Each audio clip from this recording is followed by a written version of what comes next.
So now that we've set up the structure of our web page based on our Photoshop document with our code showing us our wrapper, our header, our navigation, our main content, and our two columns for content inside that, and of course the footer to finish it all off at the bottom, what we need to do is we need to change this area here, which is just a list of containing units, to look like what we have in our Photoshop document, where we have each of our areas, our different sections, header, navigation, left column, right column, and footer, all at particular sizes and shapes. So that's really what we need to do next. We're just going to go in and we're going to take each of those containing units that we've already made and we're going to make them the same shape and size as each one in the Photoshop document. So to do that, what we need to do is we come in and we are going to use the CSS Designer, which is just over to the right down here, where what we are doing is we are putting in all of our our code, our second pillar of web design, our CSS code, to tell the structural units that we've just created in the design view and in the code what to look like. We just need to tell them what style to have, the cascading style sheet, remember. So to do that, what we need to do is we need to first of all tell the computer where the code is going to go. So we do that in sources, which is just up the top here. We click on the little plus, and then we can choose where our code is going to be kept. Now, usually we would keep this in a new CSS file, but for the purposes of this website, this is a very simple web page. What we want to do is we want to use define in page. Click on that, and you'll see it says now, just here, style, and it's highlighted in blue. We will need to click on that whenever we want to change the CSS or add some CSS or do some different things to the properties of different structural units. We'll click on style and then we'll come down here and we'll add a selector. Now before we do that, I just wanted to point out where this is all going in our code in the code view, and that is just here where it says style type text /CSS, and it's all going to go in there. We don't need to go and play with the code in here. We can have a look and just see what it looks like if we want to, but we don't need to know about it.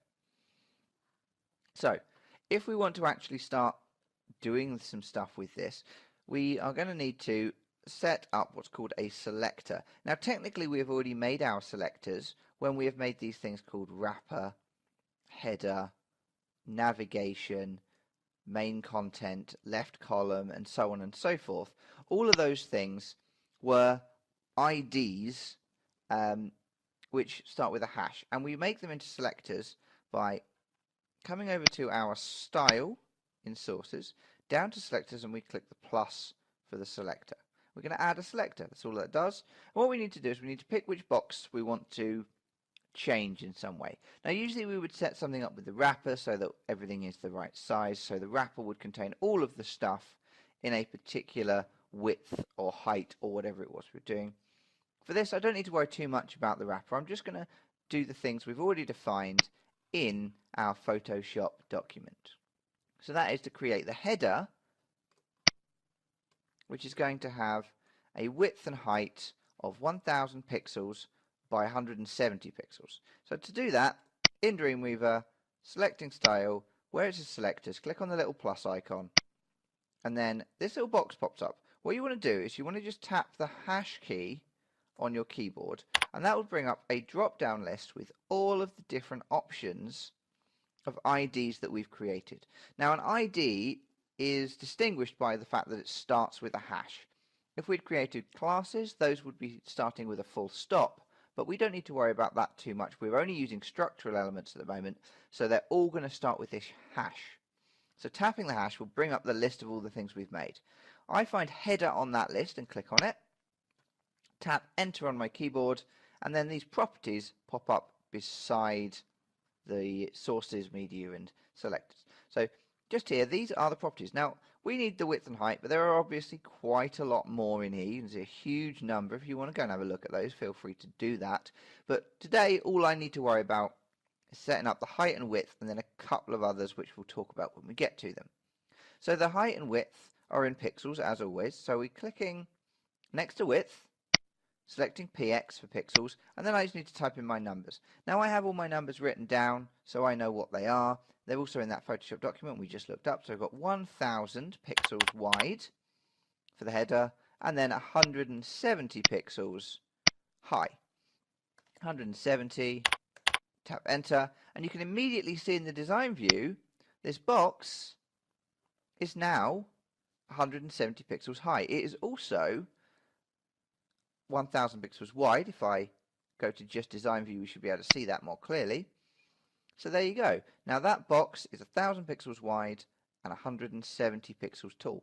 That's all we really need to do to set up the different boxes, our structural elements in our HTML5 code.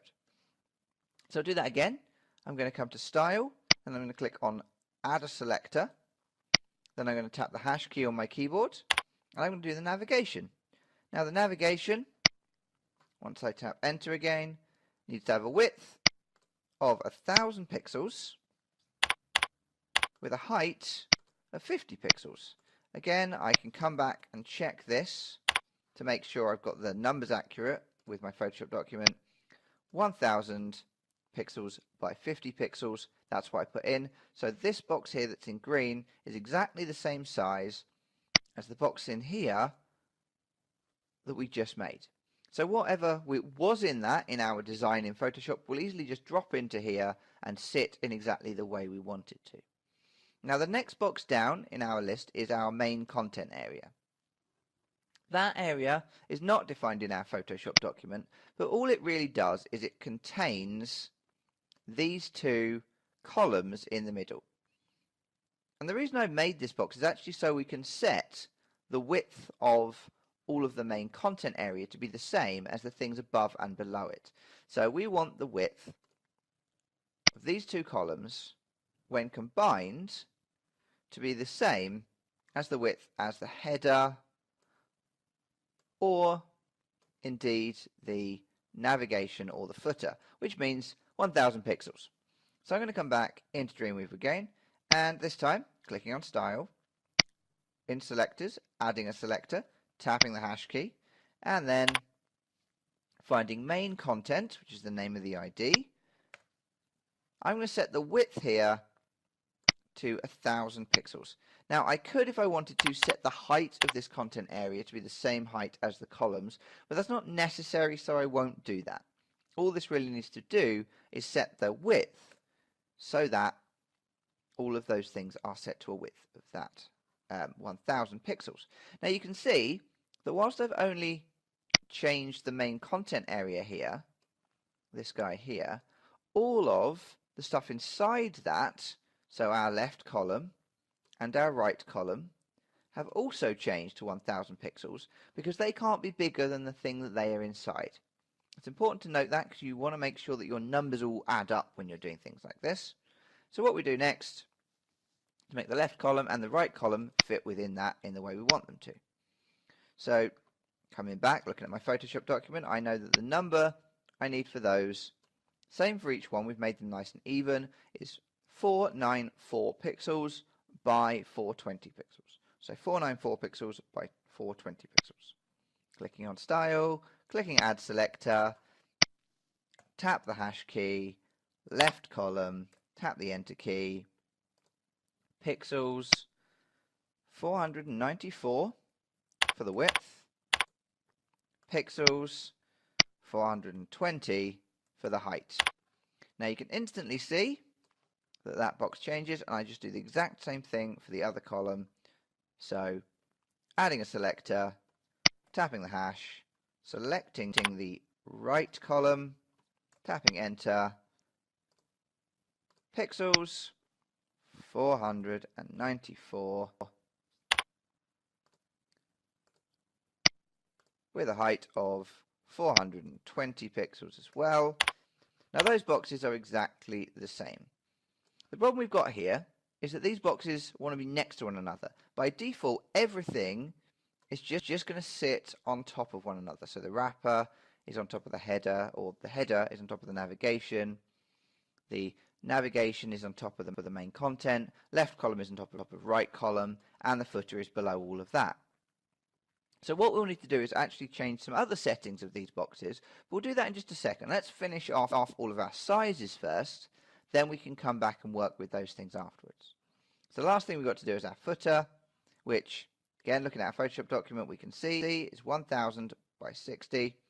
So 1000 pixels by 60 pixels. Going to select style, selectors, tapping the hash, selecting footer from my list. There it is, one at the top. Tapping enter, width of 1000. This hopefully at this point is relatively straightforward, so just doing the same thing over and over again. And then the height was 60. Now that's not very uniform. It would be better to have my footer and my navigation bar maybe be the same rather than being so close but not quite the same. But this is the design we did, so we'll stick with it. And there you go. Now the footer is also the right height. Now you can see everything in here sits at this nice line down the side, just here. Yeah, all of these boxes come up to exactly 1000 pixels to there. The only thing we need to do is put our columns next to one another so that they float beside one another and become columns rather than just becoming one singular column down the page. So to do that, what I'm going to do is I'm going to come to my selectors. If I click on style here, down in my selectors it shows me all of the selectors that I have made. So I don't need to click on plus selector here. I don't need to add a selector at all. I've already added my selectors, so all I need to do is edit them. I'm going to come to the left column because that's the one we want to change. Scroll down a bit to just where it says float. So underneath this big grey box, which says position, there's another one that says float. Now the float does pretty much what it sounds like. It makes something float outside of the structure of being on top of one another. So float left is usually the best option I find. So I'm going to click float left. Now that has done something. We can see that everything's sort of squished up. My right column text has all just gone into the middle here. It's a bit random. And it looks a little out of place. So it looks like this has gone wrong. But don't panic. Sometimes things will look weird until you've finished doing all of the processes. So what I need to do now is do the same thing with the right column. Both the left column and the right column need to float so that they can float next to one another. So selecting my right column from my selectors list, I go to float again and I float that left, and you should see the two boxes are next to one another. So that's closer. The boxes are next to one another. There's one and there's the other. But we've also got this little error or weirdness down here with the footer. Now that's because the footer is automatically squashing itself into try and fit. That's a bit of a pain. So what I need to do is I need to fix that as well. Easy to do. Click on style, click on my footer from my already pre-existing selectors. Come and edit this. And this one doesn't want to float. This one wants to do the exact opposite. This wants to clear. Now if float tells our boxes to be on the same row as other things, clear tells something to be on a different row to other things. So it says, don't worry what you're next to, always be on a separate row to that thing. So I click clear now, my footer will drop underneath. So you can now see my footer has dropped underneath all of this content. And this now looks very, very close to what we were after in our Photoshop document. All the boxes are the right size, all our structural elements have been made the exact pixel shape and size that we were after, and all we need to do now is just kind of tweak it a little bit. So you can see these two columns. We've got our left and our right column. They don't end at the same place as all of my other units, which come out 1000.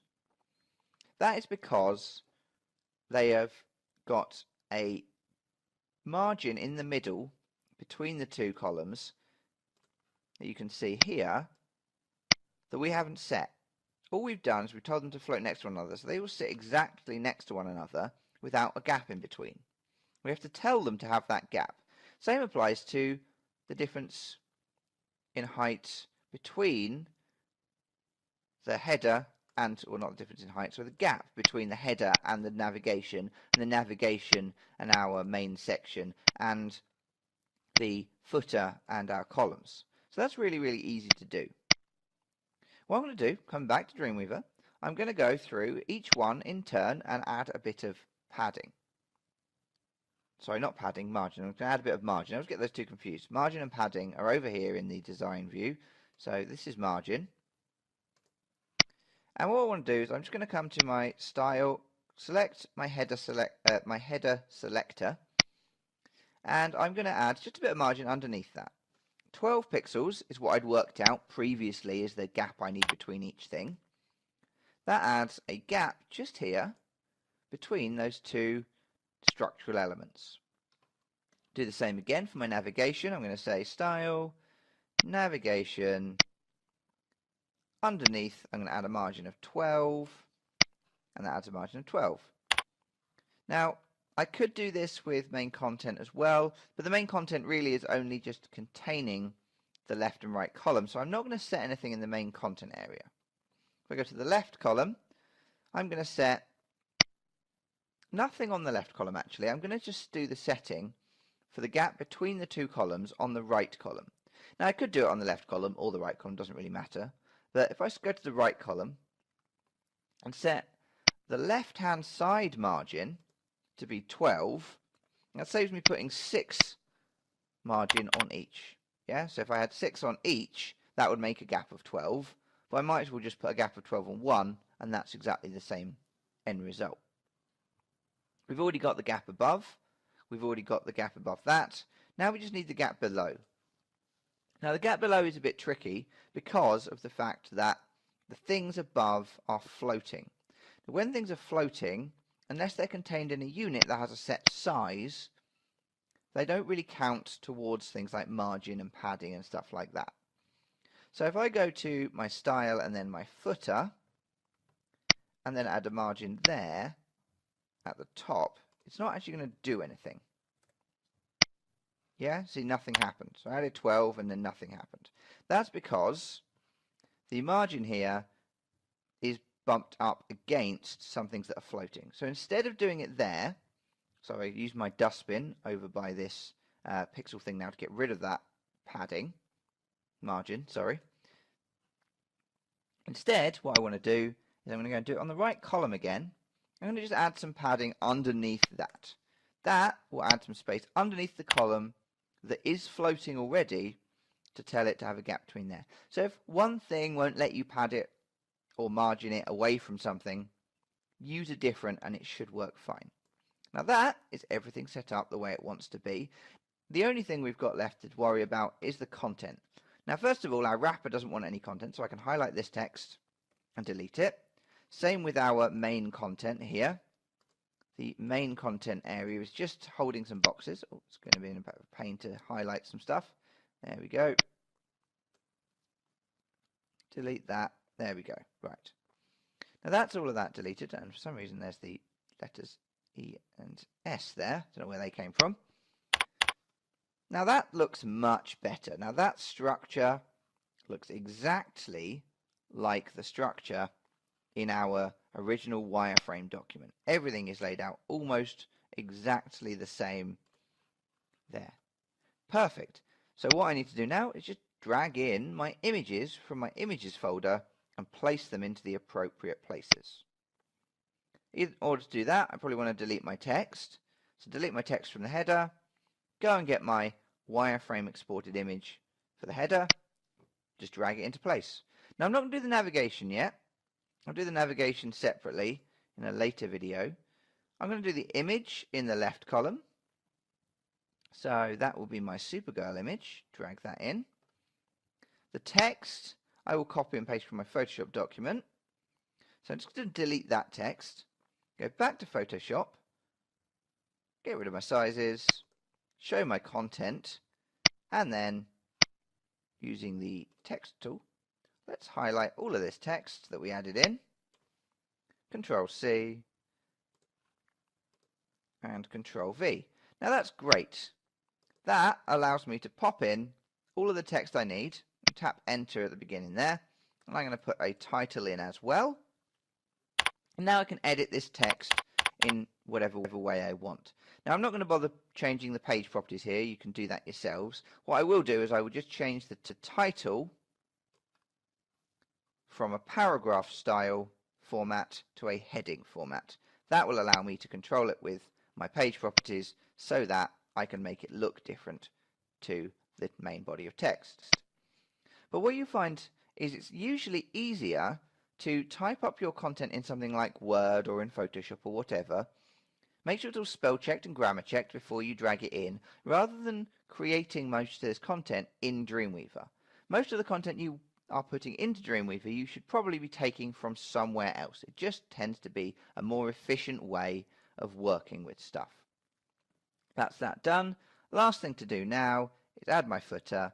So I'm going to delete the text. Now this will be weird. When I delete the text, sometimes it's a pain to drag images into whatever box is at the bottom of your page.